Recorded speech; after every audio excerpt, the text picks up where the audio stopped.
Hello, আসসালামু আলাইকুম। সবাইকে কেমন আছেন সবাই? আশা করছি ভালো আছেন। আজকে আমি আরেকটি ব্লগ নিয়ে আসলাম। আশা করছি ভালো লাগবে। তো সকালবেলা আমি একটু গাছগুলাতে স্প্রে করছিলাম। এই কয়দিন তো খুব বৃষ্টি হচ্ছে, পানি তেমন দিচ্ছি না, কিন্তু পাতাগুলা যেন ফ্রেশ থাকে এর জন্য একটু স্প্রে করে দিলাম। এখন সরাসরি রান্নাতে চলে আসলাম। এখন আমি রান্না করছি, চিকেন রান্না করছি প্রথমে। এজন্য পেঁয়াজটা বেরেস্তা করে নিলাম, তারপর সব মশলা দিয়ে নিলাম, গুঁড়া মশলাগুলো, আদা রসুন বাটা দিয়ে মশলাটা ভালো করে কষিয়ে নিচ্ছি। একটু পানি দিয়ে ভালো করে কষিয়ে নিতে হয়, তাহলে মশলাটা পুড়ে না। তারপর চিকেনগুলো দিয়ে দিলাম, মুরগির মাংসগুলা দিয়ে এখন ভালো করে কষিয়ে নিব।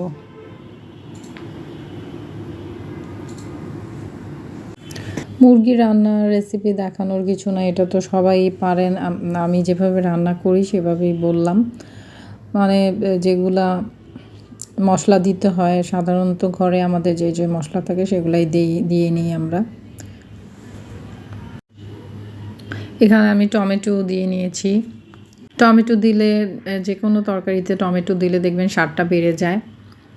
আর এদিকে আমি রুই মাছ ভেজে নিচ্ছি। আর এখানে আমার মেয়ে পড়াশোনা করতে বসছে, তো ও নিজেই একটু ভিডিও করবে বলল, তো আমি বললাম আচ্ছা ঠিক আছে করে নাও। মানে আমি রান্না করছি, তো ওকে একটু আমি আবার হোমওয়ার্ক দিয়েছে ওর স্কুল থেকে, সেটা করতে বললাম, ওয়ার্কশিটে দিয়েছে, তো সেটাই সে করছে, ম্যাথের হোমওয়ার্ক। আর এভাবে একটু বিজি রাখা দরকার বাচ্চাদের, মানে ড্রয়িং দিয়ে হোক, পড়াশোনা দিয়ে হোক, মানে একটু বই পড়তে বলা বা ড্রয়িং করতে বলা। বাচ্চাদের সবসময় বিভিন্ন অ্যাক্টিভিটিসের মধ্যে রাখা উচিত, কারণ ওরা তাহলে শিখবে। যেমন হোমওয়ার্ক দিলে সেটা করতে দেওয়া বা ড্রয়িং করতে দেওয়া। ড্রয়িং করলেও মানে অনেক কিছু শিখতে পারবে, কালারিংটা শিখতে পারবে। তো মানে বিজি রাখা, দেখা যায় যে ওরা না হলে ফোন নিয়ে বসবে, টিভি নিয়ে বসবে, মানে ফোনের দিকেই আসক্ত হয়ে থাকবে। এজন্য ওদেরকে মানে ব্যস্ত রাখতে হবে। তারপর আমি এখানে একটু পটল আলু দিয়ে রুই মাছ দিয়ে রান্না করব। এর জন্য পেঁয়াজটা ভেজে নিলাম, তারপর মশলাগুলো দিলাম, মশলা দিয়ে কষিয়ে নিলাম। তারপরে পটল আলু একসাথেই দিয়ে দিয়েছি আমি। তারপর এটা ভালো করে কষিয়ে নিব। কষিয়ে তারপরে একটু পানি দিয়ে নিব, তারপর মাছগুলো দিয়ে দিব। মাছগুলা দিয়ে তারপর আমি ঢেকে দিব।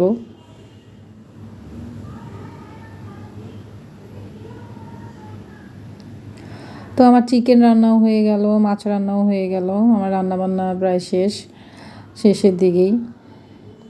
তো একটু দেখিয়ে দিচ্ছি কি রান্না করলাম, কেমন হয়েছে জানি না। ভালো লেগে থাকলে কমেন্টে জানাবেন, আর লাইক দিয়ে নেবেন একটা। রান্নাবান্নার শেষে অনেক প্লেট বাটি জমে, অনেক কিছু জমে যায়, মানে সারা দিনই ধুতে হয়। তো এগুলো একটু ধুয়ে নিচ্ছি।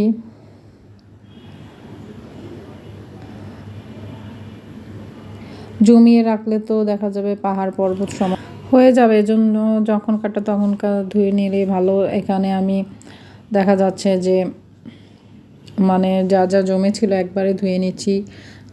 বলেই বেশিরভাগ বোলগুলো জমে, বলে সবজি টবজি ধুই, মাছ ধুই, আর পাতিলাগুলোও ধুয়ে নিচ্ছি একবারে।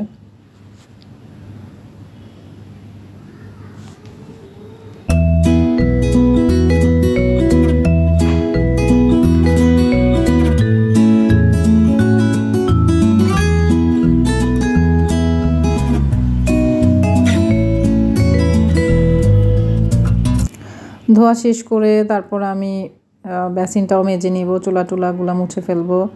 যখন আমি কাজ করি তখন একবারেই সব কিছু পরিষ্কার করে নিই। তো বেসিনটাও মেজে নিচ্ছি আমি, ভালো করে মেজে নিচ্ছি, কারণ বেসিনে অনেক কিছু ওয়াশ করি, সেগুলো তো ময়লা লেগে থাকে, তো দেখতে ভালো দেখায় না।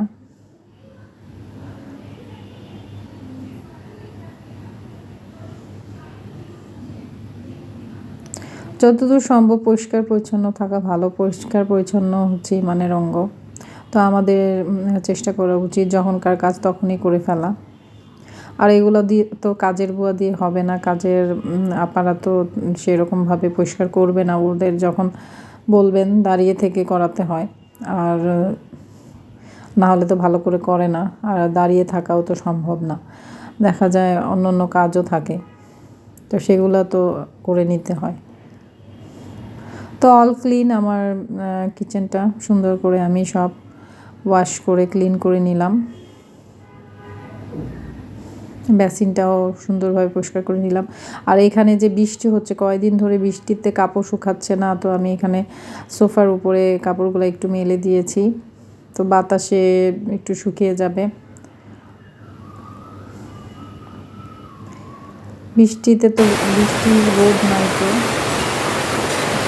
আবার বৃষ্টি নামলো, বৃষ্টি একটু ভিডিও করলাম। প্রচুর আওয়াজ হয়, আশেপাশে প্রচুর আওয়াজ হয়, আমি আসলে ভয়েস দিতে খুবই বিরক্ত লাগে এত আওয়াজে। একটু ইগনোর করবেন আপনারা আওয়াজগুলা। আর সন্ধ্যায় আমি একটু চিকেন স্ট্রিপ বানিয়ে নিচ্ছি। এটার ভিডিও আমি শর্টসে আপলোড করেছি এর আগেই, আশা করছি আপনাদের ভালো লাগবে। তো সেখানে আমি সব কিছু বলে দিয়েছি কী কী দিয়েছি, মশলা যে এরকম মশলা দিই সবগুলাই দিয়েছি, একটু কাবাব মশলা দিয়েছি বা মাংসের মশলা যেটাই থাকে ঘরে সেটাই দিয়ে নিতে হবে। তারপর ডিম দিয়ে নিলাম, আর মাঝখানে এটা আর কি ম্যারিনেট করে আধা ঘন্টা রেখে দিয়েছি আমি। এর মাঝখানে আবার একটু কফি বানিয়ে নিয়েছি, আমার মেয়ে কফি খাবে, তো বললো যে কফি খাবে, ছেলেও খাবে, তো একটু বানিয়ে নিলাম কফি। এই কফিটা আমার ছেলে আনছে, এটা এশিয়া থেকে, মালয়েশিয়া থেকে। মালয়েশিয়ান এই কফিটা খুবই মজার, আমিও খেয়েছি। তো ওদের দুজনের জন্য বানিয়ে নিলাম। কোনো কিছু করতে হয় না, দুধটা জাল দিয়ে তারপর সব কিছু দেওয়াই থাকে, কফি ম্যাটার, কফি, তারপর শুধু দিয়ে দিলেই হয়, মিল্কটা দিলেই হয়।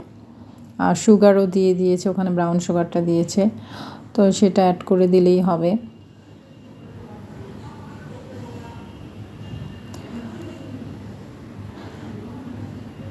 সুগারও আমি অ্যাড করে দিলাম। তো এভাবে আমি বানিয়ে দিলাম কফিটা কিন্তু খুব টেস্টি হয়েছিল।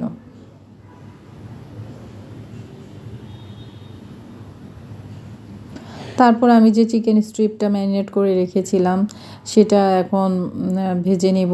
এর জন্য আগে আমি এখানে 2 টেবিল স্পুন ময়দা দিয়ে নিচ্ছি, আর 1 টেবিল স্পুন কর্নফ্লাওয়ার দিয়ে নিচ্ছি। তো কর্নফ্লাওয়ার দিয়ে নিচ্ছি যাতে মানে নরম হয়ে না যায়, একটু হয়, শক্ত হয়।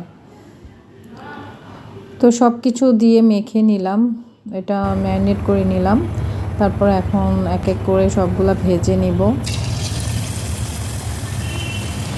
সন্ধ্যায় কিছু না কিছু স্ন্যাক্স আমাদের করেই দিতে হয় বাচ্চাদের। মাদের একটা টেনশন যে কী খাবে, আমার তো প্রত্যেক দিনই চিন্তা লাগে যে আমি কী করে দিব, কী খাবে ওরা, দুপুরে কী খাবে, সন্ধ্যায় কী খাবে। বেশিরভাগ সন্ধ্যায় টেনশন লাগে, কারণ আমার সব সময় মানে কিছু করতে গেলে তো অনেক প্রিপারেশন নিতে হয়। তো আগে থেকে আমরা যদি কিছু কিছু করে রাখি তাহলে কিন্তু ভালো হয়। তো আমি দেখি, চেষ্টা করি করে রাখার জন্য। তো আমার চিকেন স্ট্রিপগুলো আমার ভাজা হয়ে গেল। আজকে এ পর্যন্তই। সবাই ভালো থাকবেন, সুস্থ থাকবেন, আমাদের জন্য দোয়া করবেন। আল্লাহ হাফেজ, আসসালামু আলাইকুম।